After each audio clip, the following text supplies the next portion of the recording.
la chaîne qui vous édifie. Cette prédication, je vais prier pour toi.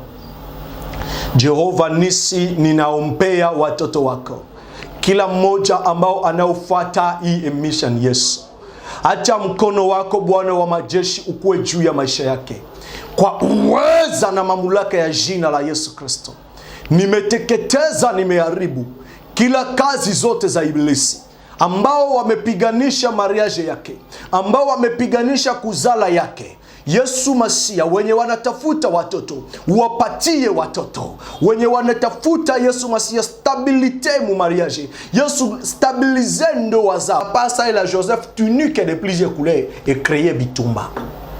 Et créer conflit esika ya bandeko. Lokola nzamba lingio, lokola nzamba salio nenge ozali. Voilà pourquoi monde ya molili baomona ke ce que toi ti ya bango banangote. Voilà pourquoi baobundisa yo. Parce que baomona ke étoile na yo eza ko briller makasi. Bebi ke soki totiki yo lobi okozala moto. Il fallait toujours ba combattre yo. Joseph batie na libulu, lokola kaka zalaki na grâce balongo liye kuna. Bakie koteka ye mutu wana somba kiye ateke lisusu esika mosusu. Tout ça ezala qui parcours o zamba akoleksa ye po akende ko simba bilaka na ye. Moane laka, ne pensez pas que ko simba laka na da facilité. Persévère avec Dieu. Joseph a continué qui batindi e boye, il est là jusqu'à ce qu'il a commis esika ya Potiphar. Moi si ya Potiphar alingi Joseph a continué na prison. La promesse na kata Joseph est réclamée ici eza ici kanangate. Tango bandeke ya Joseph babwa ki Joseph na libulu balongola ki Joseph elamba. Oui, esengeli balongola elamba, esengeli ba kende na wana elamba parce que wana elamba ezala ki elamba oyo famille bango nde bapesa ke. Ezala ki elamba euta ki na famille. HP Media, la chaîne qui vous édifie.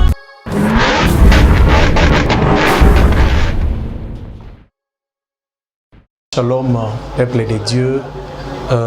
Nabengami na kombo ya prophète Daniel Assoumani, prophète Zoom. Patunyoso baebinga na kombo ya prophète Zoom.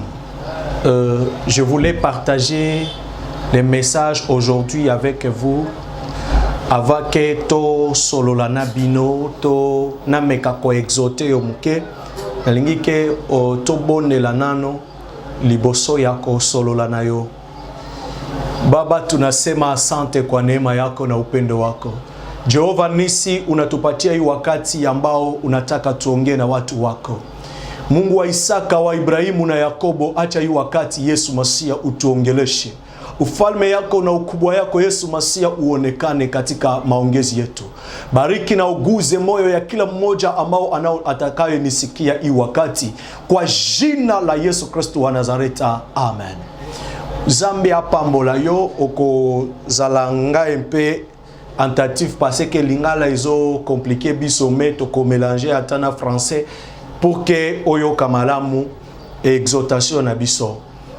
Et tolingi to partager muke passé en Nzambe na mukanda ya Genèse chapitre 37.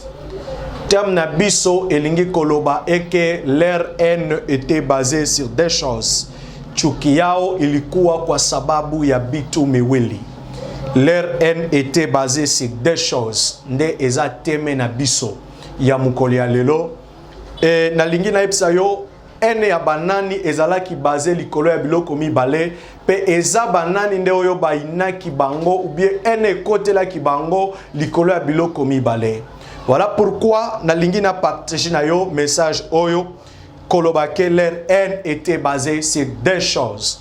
To tanga mkanda ya Genèse chapitre 37 verset 1er. To tangi na kombones. Jacob demeurant dans le pays de Canaan où avait séjourné son père. Voici la postérité de Jacob.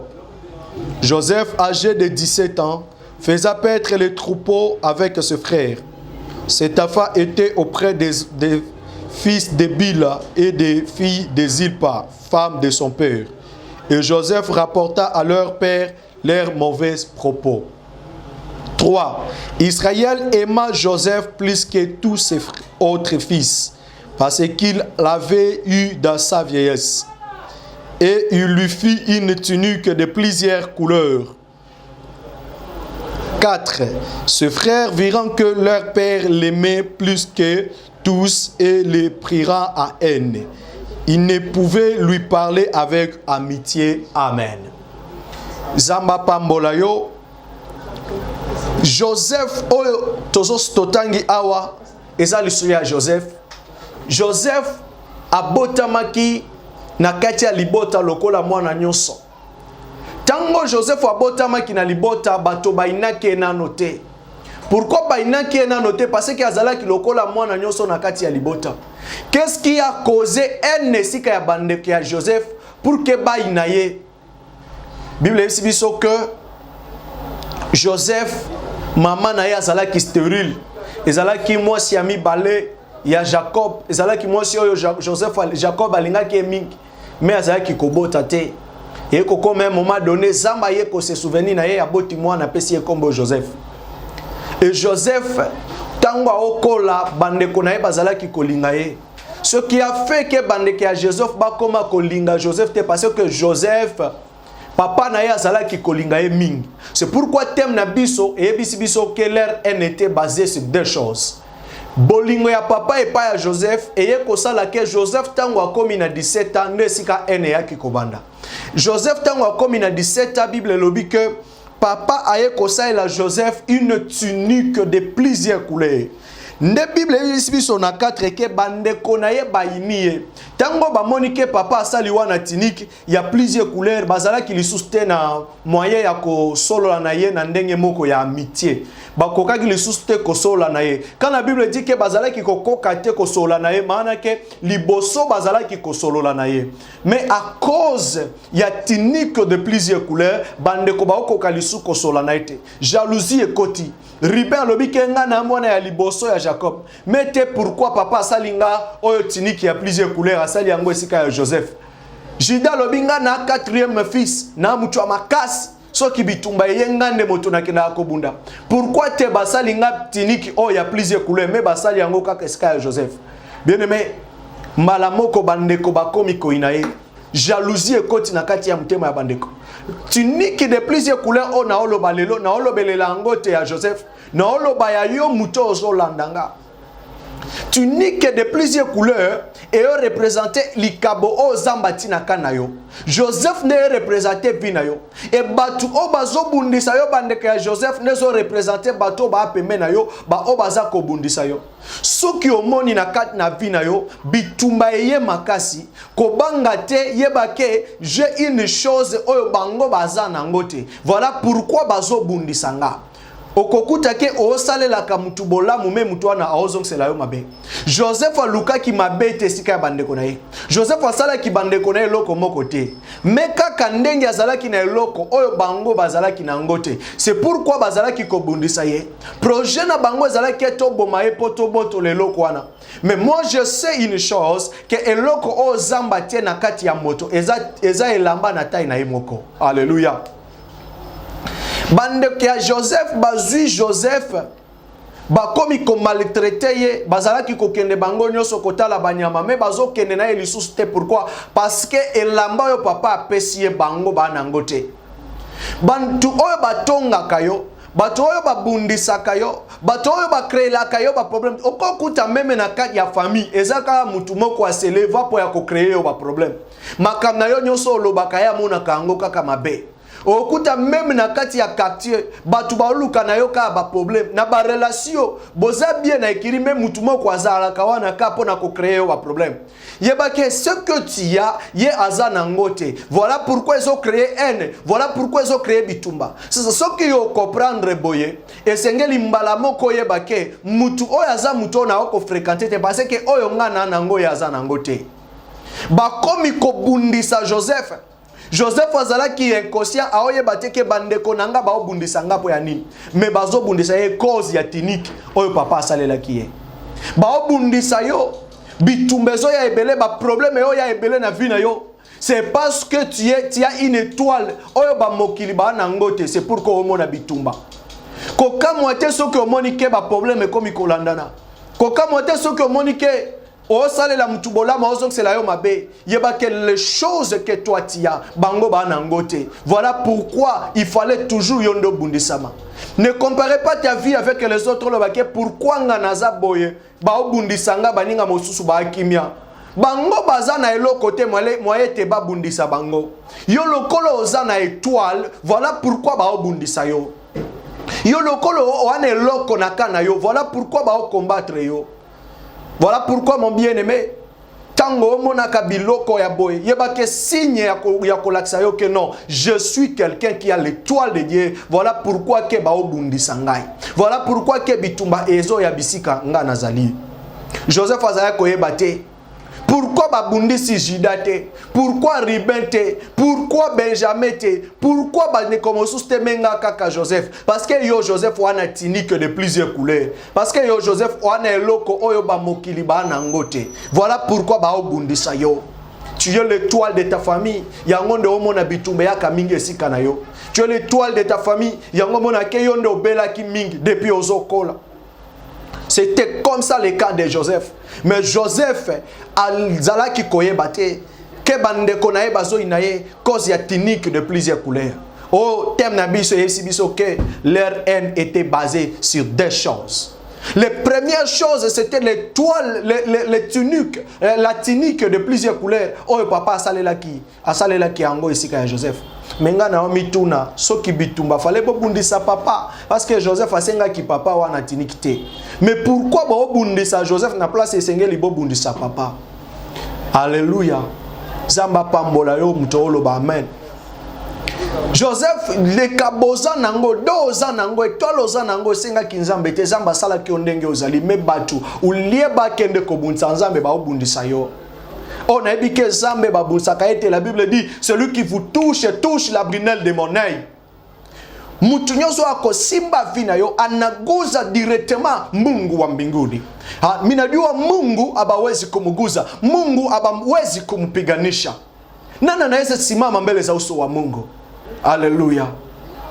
Bien-aimés, ils ont voulu toucher à Joseph à cause ya tunique oyo papa apesa kié. Via Joseph ekoma ki na danger à cause ya tunique oyo papa apesa kié.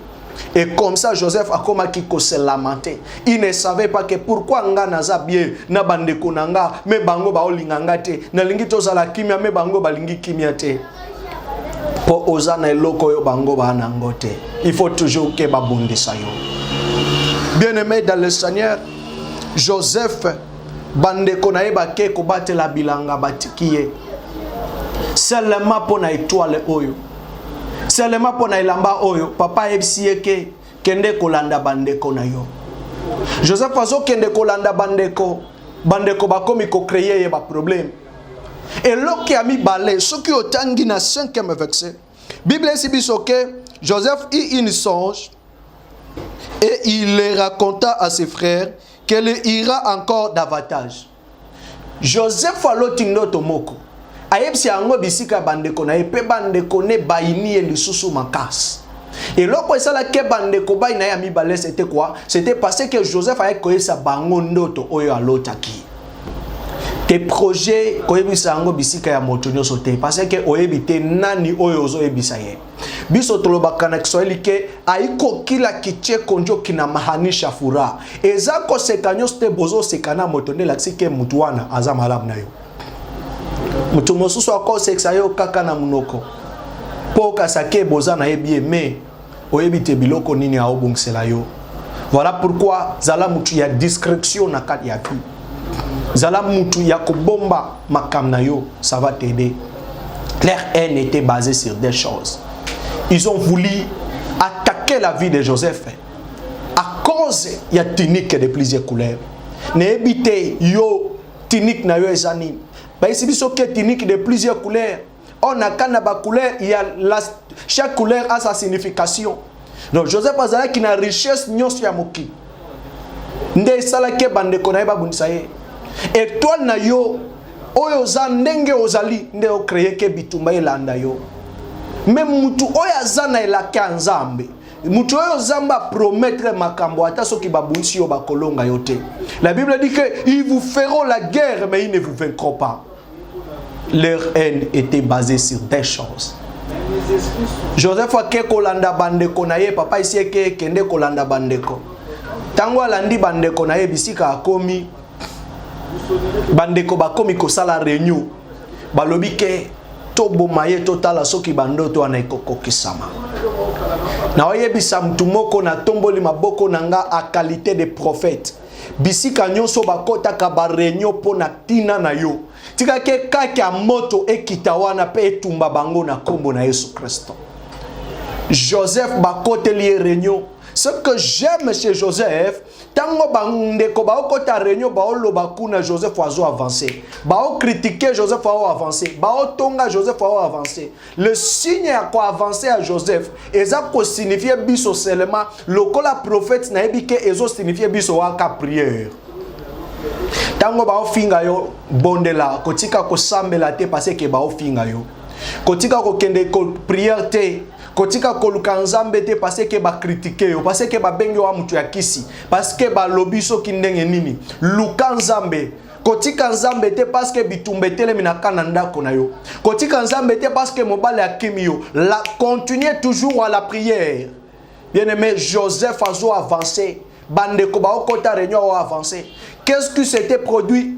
Tango Joseph a quoi avancé, bango ba oloba ba critiquer, Joseph a avancé. Et que ça la ke trouble koti na kana bango. Prier na yo ndenge o sala aka mama. Prier na yo ndenge o sala yaya. Trouble kokota bisika oyo bazali. Penza ba kopesa yo solution. Ba ko boma na bango. Esika bazala ki bango moko babandi te to ko boma lisusu te. Ama kila na biso. Totika ye parce que aza mwana na biso. To boma lisusu te. Trouble ye kokota na kana bango. E mbala moko bakomi koluka ndenge nini? Ya kobunda bango na bango à cause ya Joseph. Joseph azo kipete azo avancé. Mwana elaka ko kipete oyo batu bazoloba, kipe objectif na yo. Tala bisika o kende. Ba finga yo, ba tonga yo. Continuez toujours avec Dieu. Priez toujours, avance toujours avec Jésus. Et bien aimé, trouble kota kinesika na bango kuna. Il croyait que non, tozoye, tobwa kahi na libulu. Tout ça excuse, tout ça est wana ekota ki selema parce que Joseph as papa salela qui est unique de plusieurs couleurs. Parce que bolingo ya papa izala ki makas na kati ya Joseph et sali que papa salela Joseph unique de plusieurs couleurs et créer bitumba et créer conflit et si ya bandeko. Lokola nzamba lingio, lokola nzamba sali onenge ozali. Voilà pourquoi monde ya molili ba omona que ce que toi tu ya bango banangote. Voilà pourquoi ba obundisa yo. Parce que ba omona que étoile na yo eza ko briller makasi. Baby que so ki totiki yo lobi okozala moto. Il fallait toujours ba combattre yo. Joseph batie na libulu. Lokola kaka zalaki na grâce balongo lié kuna. Bakie kote kaye mutu wana somba kiye ateke lisusu esika mosusu. Tout ça ezala qui parcourt o zamba akoleksa ye po akende ko simba bilaka na ye. Mwana laka ne passez pas que ko simba laka na facilité. Persévère avec Dieu. Joseph a continué qui batindi e boye. Il est là jusqu'à ce qu'il a commis esika ya Potiphar. Moi si ya Potiphar alingi Joseph a continué en prison. La promesse na kata Joseph est réclamée ici eza ici kanangate. Tango bandeke ya Joseph babwa ki Joseph na libulu balongola ki Joseph elamba. Oui, esengeli balongola elamba. Esengeli ba kende na wana elamba parce que wana elamba ezala ki elamba oyo famille bango nde bapesa ke. Ezala ki elamba eutaki na famille. Tango baye koteka ye balatisi elamba ba prisonnier.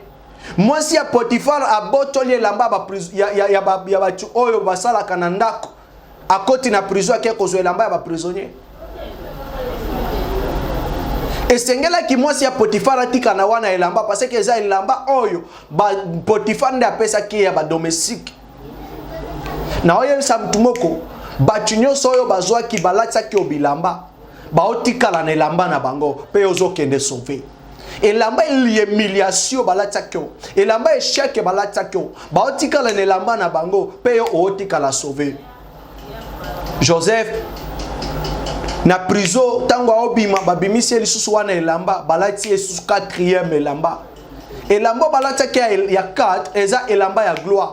Nesa batu que chiffre 4 eza chiffre ya secours ya Nzambe. Voilà pourquoi Monique Zamba au côté ka peuple ya Israël pendant 39 ans na ka Égypte metango komi 40e année et sengela ya ko libérer bango. O mona ke Zamba au côté ka Goliath a finga pendant 39 jours tango komi 40e jour atindi David po ya okwesa ye. Zamba au côté ka Lazare na kati ya temps pendant 3 jours tango komi 4e jour il fallait aya ko seksa ye. Voilà pourquoi, bien-aimé, la secours de Dieu. Oye salema qui na 3 personnes batia ki bango na kati ya moto. Et 4e personne aya ki kobima. A 4e personne aya kote le manaka na vina yo. Kokamo ate tango omona ke ba obundisa yo. C'est à cause de la tunique de la plusieurs étoiles. C'est à cause de ce que toi tu as. Yangonde omona bitumba. Yangonde omona ba problème yoya.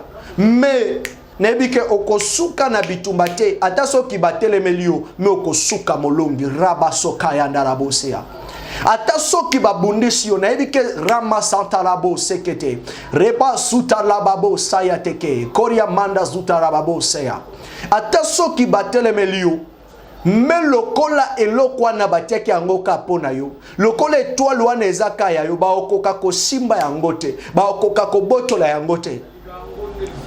Bien-aimé, vie à moi en Nzambe eza lokola billet ya mbongo. Je vais vous montrer un exemple et que ceux qui mutuaza na billet o eza billet franc congolais nde vie à moi en Nzambe. Moi na o na promesse ya Nzambe. O na 10 000 francs congolais ata ceux qui na fini yango. Na bois qui na se na nyati yango. Et qu'on change te comme 2000 francs parce que na fini. Eza 10 000 et côté kala aka 10 000. Vina yo bien-aimé, ata soki ba bundisi yo, ata soki ba sali ndenge nini, soki ba bundisi, ata soki ba sali ndenge nini, il ne peut jamais ko changer oyo zamba lobi pona yo, ata ba loke ndenge nini, ba ko changer te mbongo yo ata soki na fini yango, e kokoma safra te parce que nga na fini yango, ata na tsali yango ndenge nini, e kokoma desa te parce que na nyati yango, loko leza 10 000 francs, ata na fini otika la ka 2 000 francs, oyo zamba loba ki na vina yo, ata soki okomi na 90, ata soki otika la ki na 0 minute liboso okufa, okokufa te soki nano ekokisa mite. Maloba na Nzambe zalaka soki uti likolo ekozongela yete soki nano ekokisa mite. Nde vi ya mwana na Nzambe kobanga te bitumba, kobanga te ba adversaire, kobanga te ba otelemela yo. Yeba que c'est à cause de l'étoile que tu as, c'est à cause de la grâce que tu as. Voilà pourquoi ba obundisa yo. Ata soki ba bundisi yo, ba okokate ko changer destin Nzambe likolo ya vina yo. Yebisa batuke soki eza mutu moko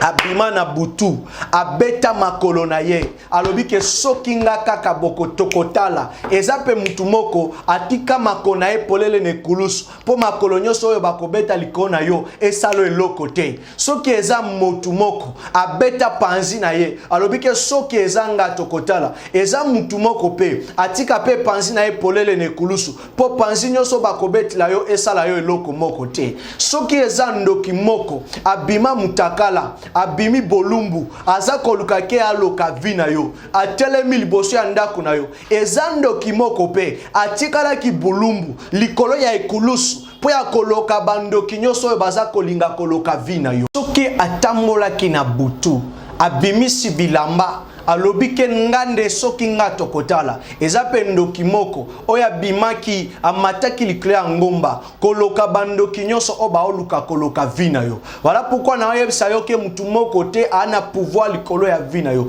simba kaka promesse ya Nzambe telema kaka na sanctification luka ka Nzambe ata soki ba obundisa yo pamba te c'est parce que ce que toi tu as le monde n'a pas. Voilà pourquoi nalingi na sambe la pona yo bisika nyoso ozali nous voulons prier ramasuta labaseke nerebo shayateke koria basuta rababo sekete tolobi tem na biso ezala ki leur haine était basée sur deux choses lokola tango na biso eza mokuse Torokite ko kenenango molai so kizamba pesi biso mkolo mosusu. Nous allons terminer cette prédication. Je vais prier pour toi. Jehova Nisi, ninaombea watoto wako, kila mmoja ambao anaofuata hii emission Yesu. Acha mkono wako Bwana wa majeshi ukue juu ya maisha yake, kwa uweza na mamlaka ya jina la Yesu Kristo. Nimeteketeza, nimeharibu kila kazi zote za ibilisi ambao wamepiganisha mariage yake, ambao wamepiganisha kuzala yake. Yesu Masia, wenye wanatafuta watoto, wapatie watoto. Wenye wanatafuta Yesu Masia stabilite mu mariage, Yesu stabilize ndoa zao kwa jina la Yesu Kristo. Wenye wanatafuta kazi, Jehova Nisi wapatie kazi kwa jina la Yesu Kristo wa Nazareti. Inua kila mtu mmoja mwenye ananifuata hii wakati katika uweza na mamlaka ya jina la Yesu, uliye Bwana na Mwokozi ya maisha yetu. Amen. C'était pour vous les prophètes Zoom de l'Éternel de l'église libérée les captifs. Soyez bénis. HP Media, la chaîne qui vous édifie.